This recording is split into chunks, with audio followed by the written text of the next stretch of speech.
Begin with the gold.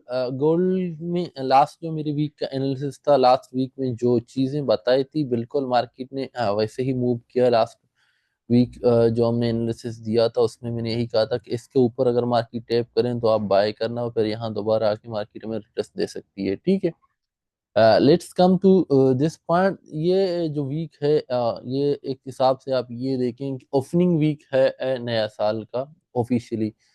ठीक है, क्योंकि छुट्टियां सारे अब खत्म हो चुकी हैं। अब देखते हैं इस वीक में क्या पॉसिबिलिटी है। जो मेन पॉसिबिलिटी इस वक्त मार्केट में नजर आ रहा है ये है स्ट्रक्चर। ठीक है, मार्केट एक बुलिश मोमेंटम में फाइनली आ गया है H4 में। H4 में बुलिश मोमेंटम के बाद मार्केट इस वक्त अपनी स्ट्रक्चर लेवल पे खड़ा है। ठीक है, अब यहाँ पर क्या क्या पॉसिबिलिटीज मार्केट में इस वक्त हैं। गोल्ड में H4 की बात करें, H4 में पहली पॉसिबिलिटी तो यहीं से बन रही है बाय की। ठीक है, this is the first possibility. इसके बाद दूसरा हमारे पास यहाँ पर एक स्ट्रक्चर भी है, ये वाला स्ट्रक्चर भी है और एफवीजी भी है। ये वाली ये जो है जोन, इसमें ज्यादा चांसेस हैं कि मार्केट टैप करें। उसकी वजह क्या है कि ये हमारे पास एक ना सिर्फ ये है कि स्ट्रक्चर लेवल है, फेयर वैल्यू गैप है, उसके साथ फिबोनाची का लेवल भी यही है। ठीक है, फिबोनाची का जो 50% 50 to 60% लेवल है वो यहीं पे बन रहा है। आप देखें फिबोनाची का जो लेवल है वो 50 to 60% का वो ये वाला लेवल बन रहा है। ठीक है, तो इस वाली फेयर वैल्यू गैप पे टैप करने पर 50 60% का जोन बन रहा है। तो ये फेयर वैल्यू गैप है, ये बड़ा इंपॉर्टेंट है। मार्केट जब ओपन होगा तो आपने ये देखना होगा कि अगर मार्केट यहाँ से टैप करके जाती है तो फिर हम यहीं से बाय करेंगे, अगर मार्केट हमें यहाँ से कोई एविडेंस देती है। अदरवाइज नहीं तो मार्केट यहाँ इस जोन में आके अगर हमें कोई भी सिग्नल दे देती है तो हम उस पे बेस पे बाय करेंगे। H1 में एक और चीज यहाँ पे नजर आ रहा था वो है क्लाइमेटिक कलेक्शन बार का। ठीक है, ये हमारे पास क्लाइमेटिक कलेक्शन बार बना है और ये वाला कैंडल है। ठीक है, अगर मार्केट यहीं से मूव करती है और यहाँ से आपको ट्रेड नहीं मिलता, अगर जैसा ही इस क्लाइमेटिकल एक्शन बार के ऊपर यहाँ कोई मोमेंटम के साथ कैंडल क्लोज करता है तो आप इसके बेस पे भी बाय कर सकते हैं और 1 to 2 का रेशियो लगा के यहाँ पर ये आपका एसएल होगा इसके नीचे, इस स्ट्रक्चर जोन के नीचे। ठीक है, ये एक अदर पॉइंट है। तो गोल्ड में ये पॉसिबिलिटीज हैं। एक फेयर वैल्यू गैप यहाँ पे भी बन रहा है लेकिन ये फेयर वैल्यू गैप थोड़ा नीचे, अभी इसको टेस्ट करने के लिए मार्केट को पॉसिबिलिटी तो है, लेकिन आपने देखना होगा कि अगर वहां से आपको मिल जाती है इस फेयर वैल्यू गैप पे तो मोस्ट प्रोबेबली आपको इस फेयर वैल्यू गैप पे ही ट्रेड मिल जाएगा मंडे को। अदरवाइज अगर इस फेयर वैल्यू गैप पे भी आता है तो यहाँ पर भी पॉसिबिलिटीज है मार्केट की।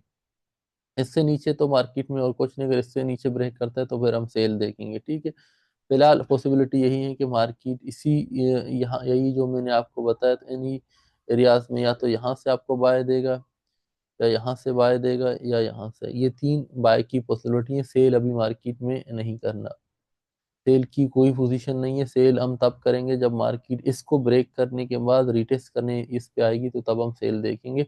अदरवाइज उससे पहले हम सेल नहीं देखेंगे। जहां पे मार्केट हमें यहाँ से अगर इंडिकेशन देती है तो बाय है, ये भी बाय की जोन है और ये भी बाय का जोन है, अभी सेल का नहीं है। ठीक है, सेल था, हमने सेल यहाँ पर 15 मिनट में ये सारे सेल जोन थे तो हमने सेल किए हैं सारे। कल मैंने इस जोन में 3 सेल्स किए हैं। ठीक है, तो अभी सेल नहीं करना, अभी तो बाय स्टार्ट हो चुकी है मार्केट में अगेन। अब बाकी फेयर्स की तरफ जाने चलते हैं। Let's move toward euro USD. देखें यूरो यूएसडी जो है यहाँ से तो आपको बाय शो कर रही है, लेकिन यूरो यूएसडी ओवरऑल जो है अगर मैं इसको डेली टाइम फ्रेम के लेवल पे देखूं तो यूरो यूएसडी बुल बेरिश है, कंप्लीट बेरिश है। अब यूरो यूएसडी का ये स्ट्रक्चर लेवल है, इसको H4 पे आए तो ज्यादा वादे होगा हमारे लिए। H4 पे अगर आप इसको आए H4 पे ले लें तो ये हमारे पास जो लेवल है, इस लेवल से अगर मार्केट आपको यहाँ पे मिले, फेयर वैल्यू गैप है, ब्रेकअप स्ट्रक्चर भी है, तो हम यहाँ से सेल करेंगे मार्केट को। ठीक है, मजीद नीचे जाने के लिए मार्केट को से लॉन्ग टर्म सेल है। यहाँ से हमने पिछली दिसंबर में हमने काफी सेल की। मैंने कहा था कि जब तक ये मार्केट बेरिश में है, स्ट्रक्चर चेंज नहीं करता, मेरा एक देखो सिंपल स्ट्रेटजी है, ट्रेंड के साथ जब तक स्ट्रक्चर ब्रेक नहीं है आपने उसी ट्रेंड के साथ रहना है। फेयर वैल्यू गैप के साथ आपने जो है अपनी एंट्री ढूंढना है और कुछ नहीं। फेयर वैल्यू गैप, स्ट्रक्चर, ये दो तीन चीजें हैं जिनको मैं फॉलो करता हूँ। ज्यादा ट्रेंड ये इंडिकेटर वगैरह का मैं आम ही नहीं हूँ, सिर्फ मैं एक चीज़ जो है फॉलो करता हूँ कभी कभार, वो है मेरे पास वीएसए का। ठीक है, वीएसए को मैं थोड़ा बहुत फॉलो करता हूँ। वीएसए में अगर देखें हमारे पास ये है सेल साइड पे बड़ी वॉल्यूम्स लगा है, जैसे ही ब्रेक किया एक बड़ा वॉल्यूम के साथ रिजेक्शन भी मिला है, लेकिन इस वॉल्यूम्स के नीचे दोबारा अगर अंदर आ जाए तो इंशाल्लाह यहाँ तक हमारी पहली सेल होगी, और इसके बाद ये जितनी डिप होगी इतनी डिप के साथ हम और भी इसको होल्ड करके रखेंगे। नाउ हम चलते हैं जीबीपी की जानिब। जीबीपी में फिलहाल मैं जो है अब मैं नहीं हूँ अभी किसी भी ट्रेड की। ठीक है, उसकी रीज़न ये है कि जीबीपी अपनी वीकली जोन में ना, जहाँ वीकली जोन है ये इसका एक स्ट्रॉन्ग जोन है जहाँ से इसने रिजेक्शन दिया है, लेकिन अगर हम डेली पे चेक करें तो दिल्ली में भी इसने इसी जोन पे आके रिजेक्शन दिया, लेकिन ओवरऑल जो मोमेंटम है इसका वो बेरिश है। बेरिश मोमेंटम में वेट करेंगे, अगर मार्केट यहाँ पे इस जगह पे आके हमें कोई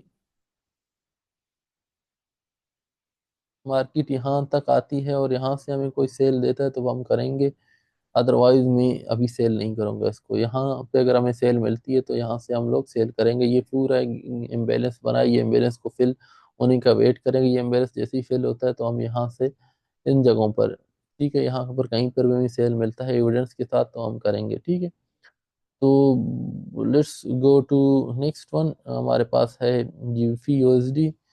जीबीपी यूएसडी तो भाई बुलिश है, ये जीबीपी यूएसडी बुलिश है। ये फेयर वैल्यू गैप था, यहाँ पे अटैक किया, इसके बाद ये हमारे पास एक ऑर्डर ब्लॉक बन रहा है, ऐसा ऑर्डर ब्लॉक मिटिगेटेड हो चुका है।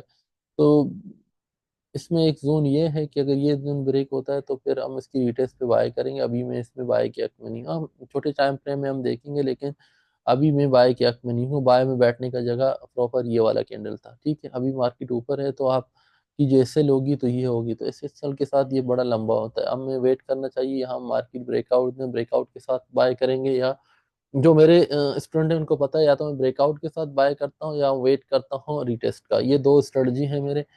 ट्रेंड को मैं नहीं छोड़ता, मैं ट्रेंड के आगे कभी भी ट्रेड नहीं करता, नेवर नेवर। इन तमाम चीजों की जो पुश करने वाली ये है डीवाई एक्स को आप देखें।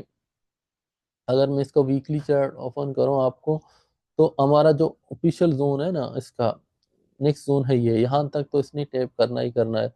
तो वेट कर, इसकी वजह से ही सारा मोमेंटम आपको सारे करेंसीज में, गोल्ड में एक बेरिश मोमेंटम नजर आ रहा है, तो ये इसका जोन है। तो आप जो भी हम ट्रेड लेंगे तो हमें ये जहन में रखना होगा कि जो डीवाईएक्स है, डॉलर इंडेक्स है, वो बुलिश है।